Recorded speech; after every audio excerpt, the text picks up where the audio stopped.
You'd really think your stupid internet coins are worth more than me? That's what Vanessa said before slamming the door and walking out of my life. My name is Marcus Allen.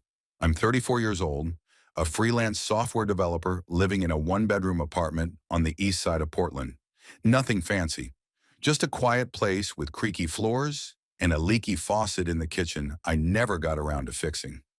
I've been scraping by for the last few years, contract to contract, coding long into the night, eating more boxed noodles than I care to admit. Most people thought I was just another broke tech guy with a basement dream that never materialized. Maybe they weren't wrong, but I held on to something they couldn't see. Something that wasn't flashy or loud or even respectable to most people I knew. Back in 2011, I bought Bitcoin, not because I was chasing a trend, but because something about it made sense to me. The math, the philosophy, the idea of building something outside the system. I believed in it when it was just noise on obscure forums, when it was worth pennies and people laughed at the name like it was a punchline. I put in everything I could back then. $2,000 scraped together from odd jobs and small contracts. It wasn't a smart investment by conventional standards. It wasn't diversified or safe. It was conviction and loneliness. The years went by and the world moved on. Bitcoin rose, then crashed. Rose again, crashed harder. I never sold. Not because I was waiting to get rich, but because part of me needed to believe that one thing I saw early was still real. I kept my wallet offline, untouched, like a dusty box under the bed. I didn't brag about it. Honestly, I didn't talk about it at all, not even to Vanessa. She was my girlfriend for 3 years. Met her at a startup mixer when things still felt possible. She worked in finance, clean suits, clean answers, clean expectations. At first, she found my passion endearing, said I had a romantic mind. But that wore off, especially when the money dried up, when the gigs slowed, when she started covering dinners and letting me know, subtly and then not so subtly, that patience had an expiration date. I get it now. People like Vanessa don't invest in ideas. They invest in results. And I wasn't giving her any, just theories and half-finished projects and an old wallet she called your little fantasy.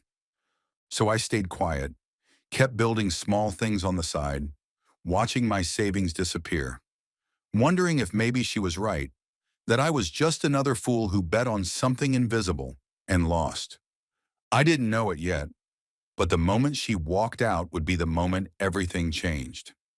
Not because I finally fought back, but because that wallet, the one I hadn't opened in nearly 5 years, was about to tell a very different story. The first time I heard about Bitcoin, it was buried inside a thread on a cryptography forum. Summer of 2011. I was 22, living in my college roommate's garage and teaching myself how to code from free PDFs and trial and error. No degree, no job yet, just time, ambition, and this itch in my brain that said there's got to be a better system than the one we're in. Everyone in the comments called it a scam, internet monopoly money, a pyramid scheme for introverts. But I kept reading. There was something elegant about it. The limited supply, the decentralization, the math underneath it all. It wasn't flashy. It wasn't backed by a company. It was open source, raw, and terrifyingly new. I didn't know how to explain it to people. Not back then. My friends laughed when I brought it up. My mom thought it was a game. Even the guys I met at startup meetups, people who should have understood, rolled their eyes when I said I was thinking of buying in. So I stopped talking about it, and I just bought $2,000. That's what I scraped together from selling my gaming rig, flipping a few broken laptops, and draining every cent from a savings account I was supposed to use to start my future. At the time, Bitcoin was hovering around 10 cents per coin. That bought me over 20,000 BTC, though I later moved most of it to a secure wallet and lost some access when I forgot one of the early passwords. I was left with about 1,000 I could still track. It didn't matter back then. All of it felt like a bet on something that might never work. But it felt right. Not exciting, not easy, just right. I wasn't trying to get rich. I just didn't trust the system I'd watched my parents suffer under. Bankruptcy, layoffs, medical bills that wiped out everything they'd built. Bitcoin felt like a middle finger to all of that, and I was willing to risk being broke to believe in something better. I didn't expect anyone else to understand, especially not Vanessa years later. She used to laugh when I tried to explain how the blockchain worked, called it your bedtime story. When I mentioned cold wallets or block rewards, she'd just shake her head and go back to her phone. I held on to the wallet anyway, tucked away, offline, forgotten almost. It wasn't a retirement plan. It was proof that I wasn't crazy. At least that's what I told myself, until everything fell apart. I met Vanessa in 2018 at a tech networking event downtown. She was sharp, finance background, worked for a mid-sized firm that specialized in evaluating early-stage startups, wore confidence like it was tailored, and had a way of making small talk feel like strategy. I was the oddball in the corner nursing a lukewarm IPA, talking about decentralized protocols with someone who clearly stopped listening 5 minutes in. Vanessa walked over, listened for 2 minutes longer than most people ever did, and said, "So you're either going to be broke forever or stupid rich one day. I'm not sure which." That made me laugh. We started dating a week later. At first, she liked my intensity, said I reminded her of the guys who built real things, not just pitched them. She'd sit across from me at the kitchen table while I worked on small contract jobs, mobile app builds, back-end security audits, even the occasional crypto-related plug-in. She liked that I was passionate. She liked that I didn't work for anyone. But slowly that started to change. When the gigs slowed down, so did her patience. She started asking more pointed questions about savings, about income, about exit strategies. It wasn't hostile, just probing, quietly disappointed. The kind of tone people use when they're preparing to step away from something they've already decided isn't working. I tried to explain that I was playing the long game, that the market moved in cycles, that Bitcoin wasn't just an investment. It was a belief. She didn't want to hear it. "Do you know how crazy you sound?" she said one night after I turned down a steady job at a tech firm offering a decent salary.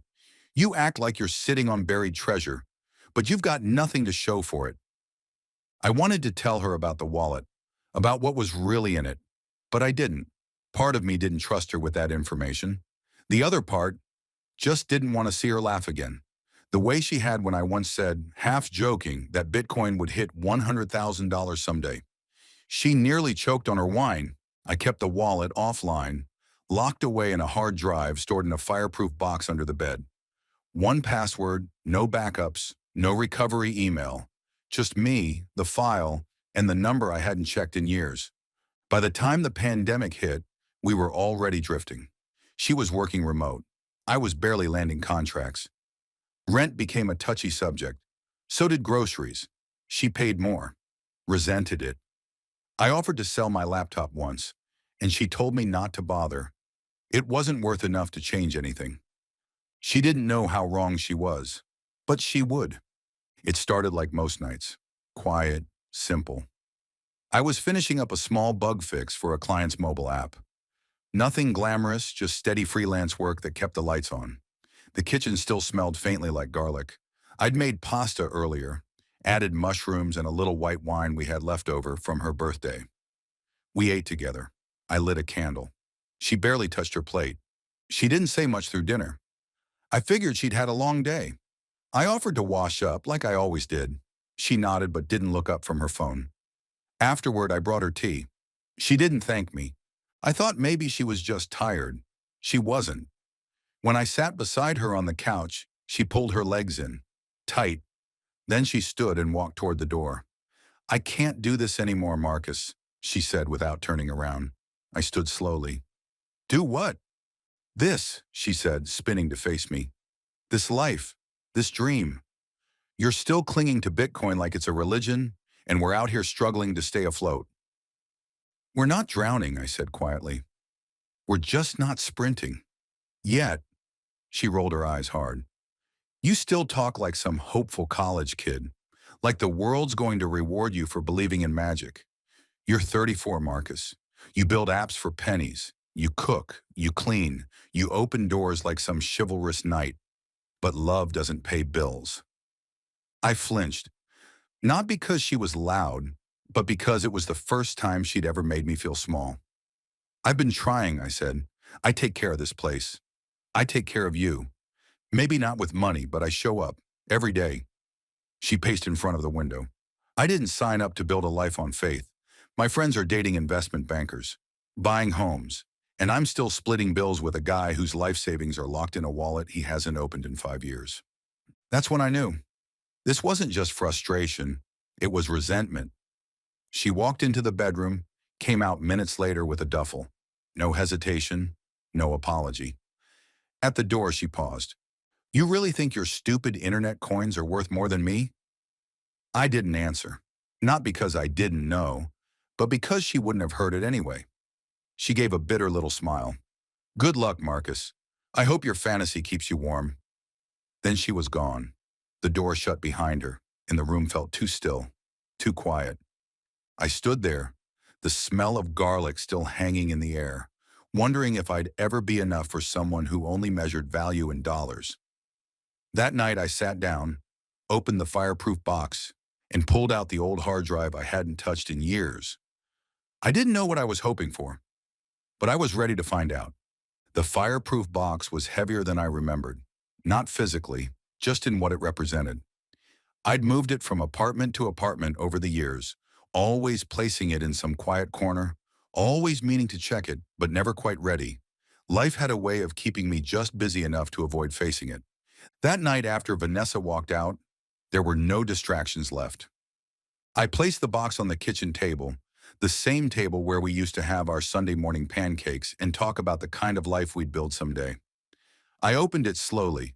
Inside was the external hard drive, wrapped in an old microfiber cloth, and a sticky note with the password I hadn't used since 2016. I didn't even know if it would still work, if the wallet file was intact, if I'd lost it all years ago and never knew. I plugged it in. The screen flickered to life. My heart started pounding. I entered the password. Wrong. I tried again, slower this time. Access granted. There it was. The file opened, and for a moment I just stared. 1,017 Bitcoin. Still there. Still untouched. I did the math once. Then again. The current price was over $59,000 per coin. $12 million. 12 million and change. Just sitting there. I leaned back in my chair and stared at the ceiling. Not smiling, not crying, just still. I'd imagined this moment 1,000 different ways. Wild celebrations, champagne, maybe even calling Vanessa to tell her she was wrong.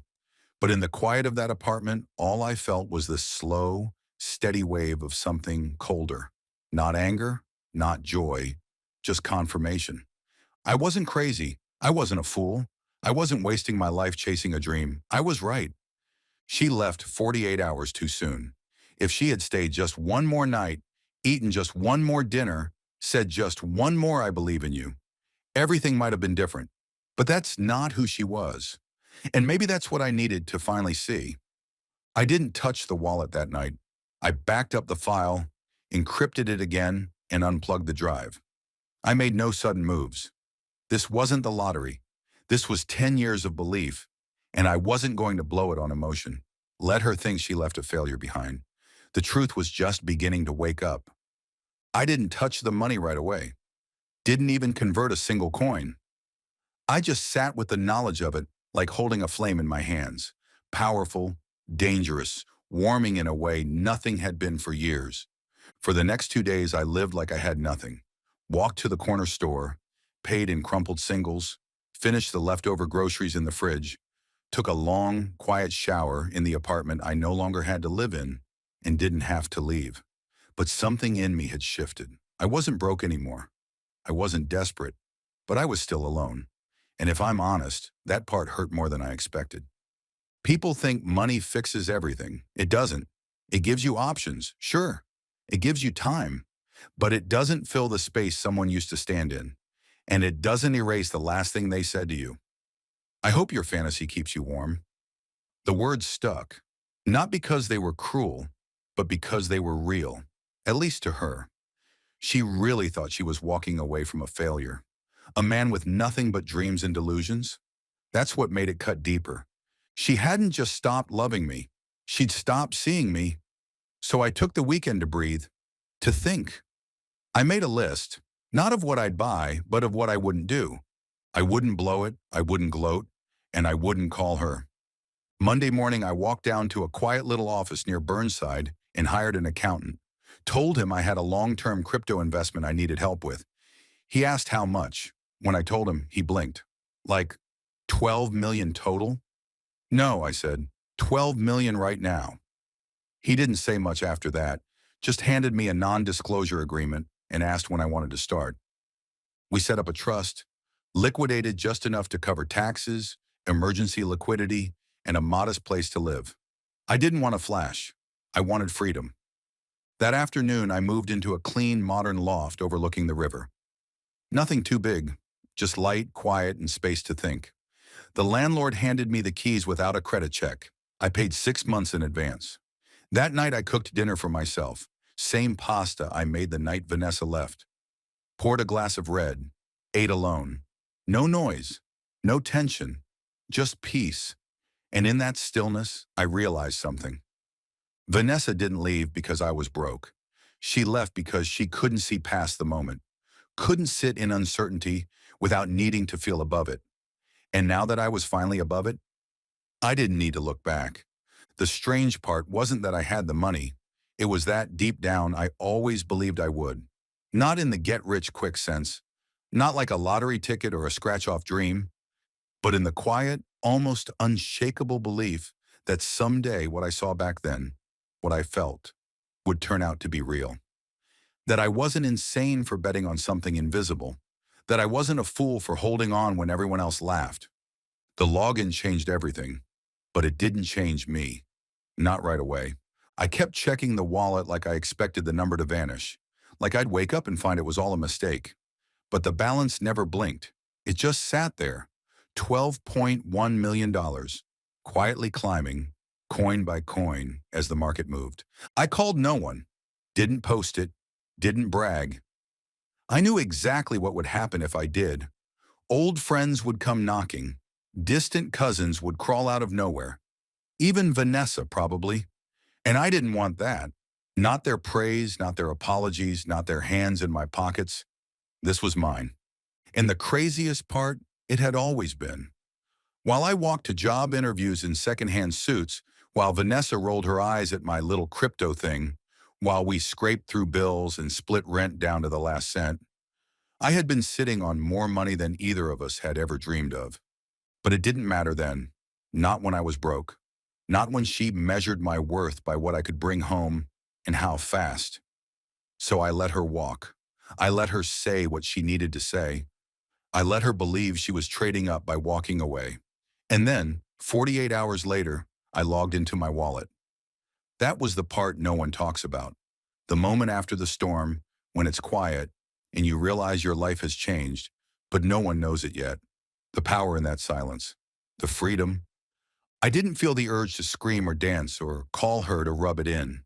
I just felt steady. Like the world had finally caught up to what I already knew. Like I had been right all along, and now I didn't need to prove it. The numbers were there. The future was mine. And for the first time in a long time, I felt full. Not because I had $12 million, but because I had waited, because I had survived. And now I was going to build a life no one could take from me. Not with a suitcase, not with a smirk, not ever again. The first thing I did was call my mom. I told her I was doing better. No details, no numbers. Just that some things had worked out, and I was going to take care of her now. She didn't ask for proof. She just said, "I always knew you'd figure it out, baby," and then started crying so softly I almost didn't hear it. I paid off her mortgage that afternoon. I didn't send a check. I walked into the bank, sat down with a representative, and wired the money directly. She called me the next morning in full disbelief, voice shaky and overflowing. "Marcus, you didn't have to do that," she whispered. "I know," I said, "but I wanted to." She was the only one I told. The rest I kept to myself, but I did treat myself. Finally. I went out and bought a car. Not a show-off machine. Nothing neon or screaming midlife crisis. Just clean lines, black on black, full leather interior, a midnight blue Aston Martin Vantage, pre-ordered under a shell company I'd set up through my accountant. It purred when I drove it. Quiet power, like the car knew exactly what it was and didn't need to prove a damn thing. Driving it felt like therapy. For years I walked or took the bus. I never minded. It kept me humble, grounded. But now when I slipped behind that wheel and took a left onto the downtown bridge, the city looked different, like I was finally seeing it from my own lane. I didn't drive it to be seen, but I was.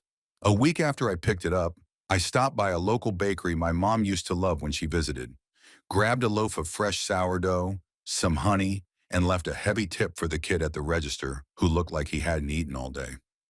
The next morning, the message came. Can we talk? Just that.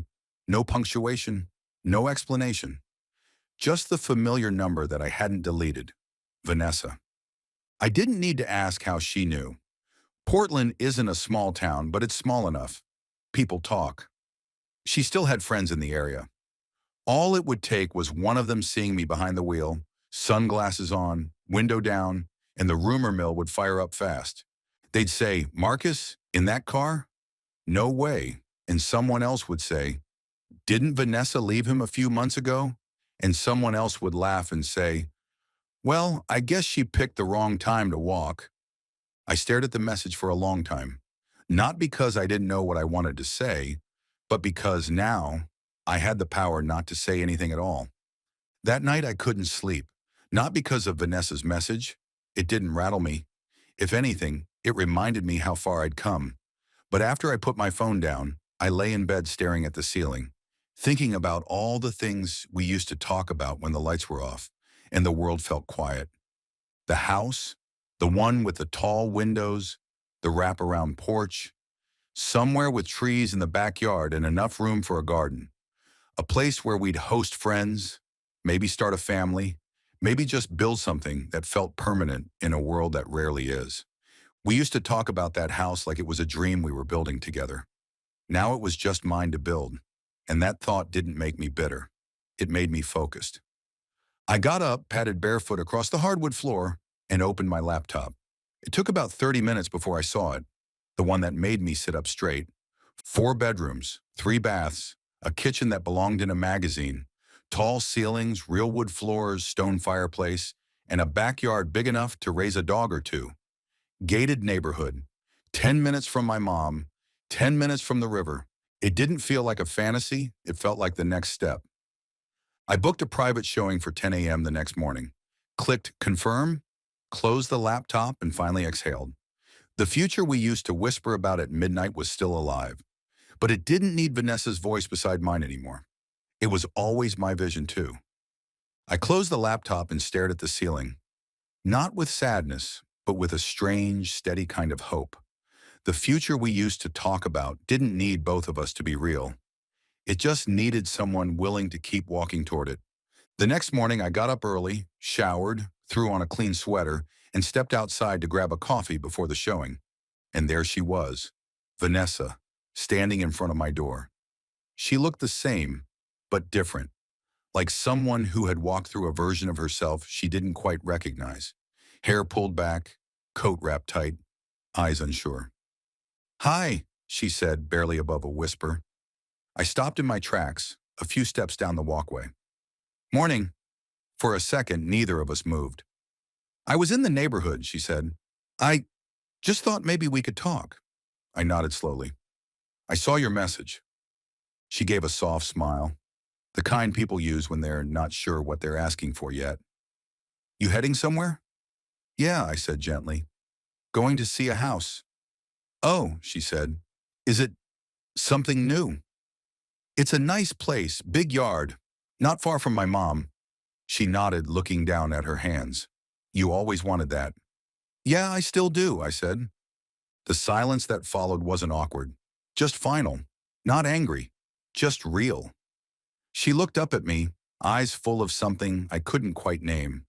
Well, I'm glad you're doing okay, she said quietly. I am. I hope you do too. She stepped back, gave me a small smile and let me pass. And I kept walking, toward coffee, toward the house, toward the life that was waiting. No resentment, no bitterness, just forward. The cafe was only a block away, but my mind stayed back on the porch with her. I hadn't expected to see Vanessa. Not like that. Not with those quiet eyes and a voice that didn't know what it was asking for.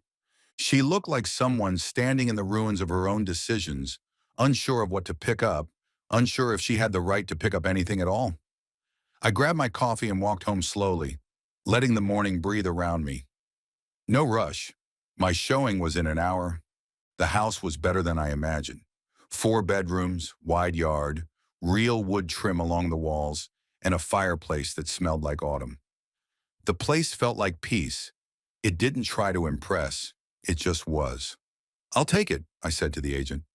She blinked, asked if I wanted to think about it. I didn't. Later that evening, back at my loft, I made dinner. Nothing fancy, just grilled salmon and steamed vegetables, and sat out on the balcony with my laptop, watching the sky go soft over the river. Then her message came. "You looked happy this morning. I'm glad. But I also miss you. I hope that doesn't make things worse." I read it twice. It wasn't dramatic. It wasn't manipulative. It was the first thing she'd said to me in months that felt real. She hadn't asked to come back. She hadn't said sorry with an agenda. She just said what was true. I sat there with my hands resting on the keyboard. I could have ignored it.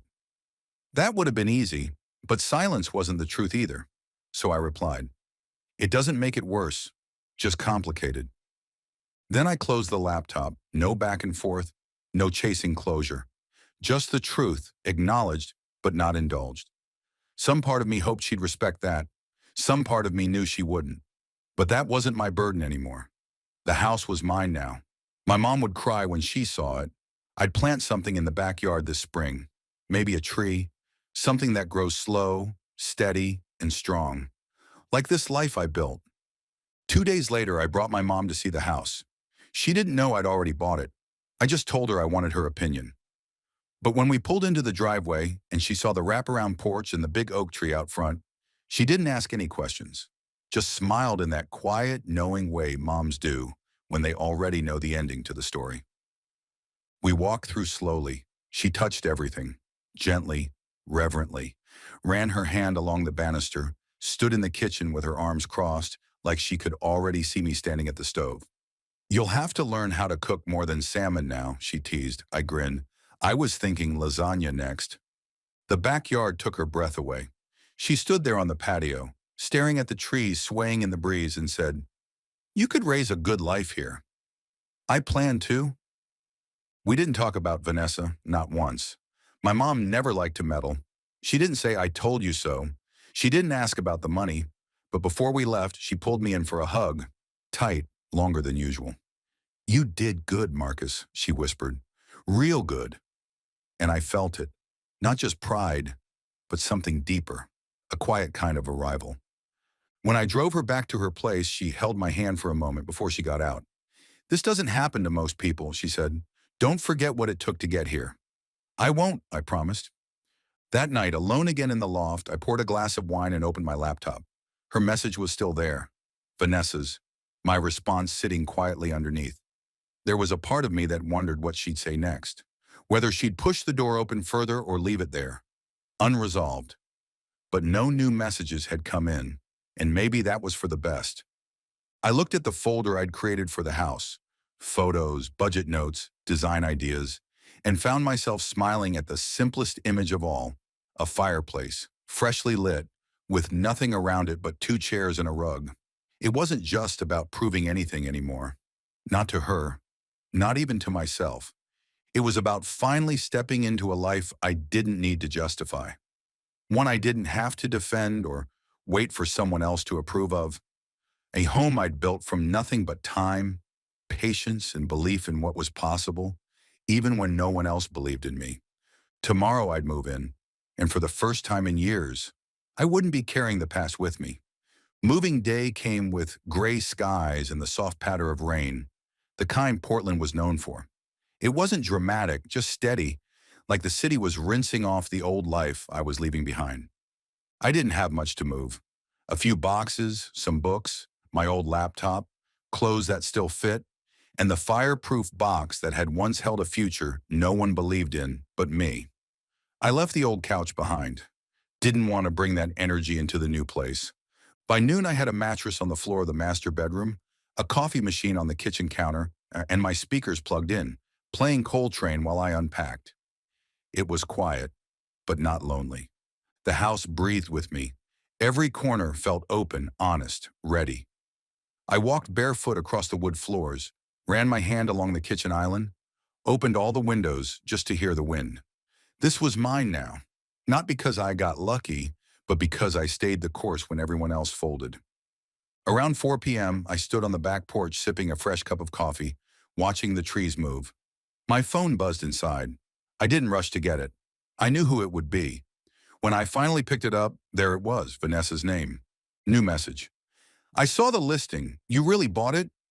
She must have been searching, curious, maybe even tracking the neighborhood, seeing my name on property records or scrolling past one of the interior photos, the fireplace, the hardwood, the promise. I didn't reply right away. I just looked out at the yard, the one we used to talk about, the life we used to build in late-night conversations, back when words were easy and sacrifice was distant. And then gently I typed, yeah, I did know, period. No punctuation. Just a soft truth. One that didn't gloat, didn't invite, didn't push her away, but made it clear. She walked away before the foundation was poured. Now the house stood without her.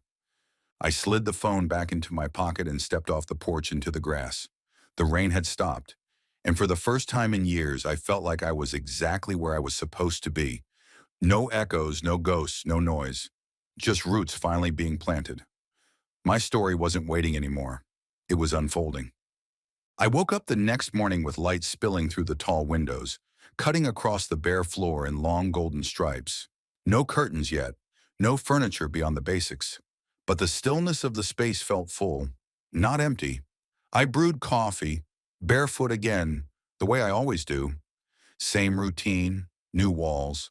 The kind of quiet you don't get in apartments, just birds, distant wind chimes, and the creak of real wood under your steps. I sat at the kitchen island with my mug in both hands and let the stillness settle in. Vanessa never replied. The typing bubble had come and gone, like a hesitation left hanging in midair. Maybe she was still trying to find the words. Maybe she realized there weren't any that would undo what had already been done. Or maybe she just saw it now, the full picture.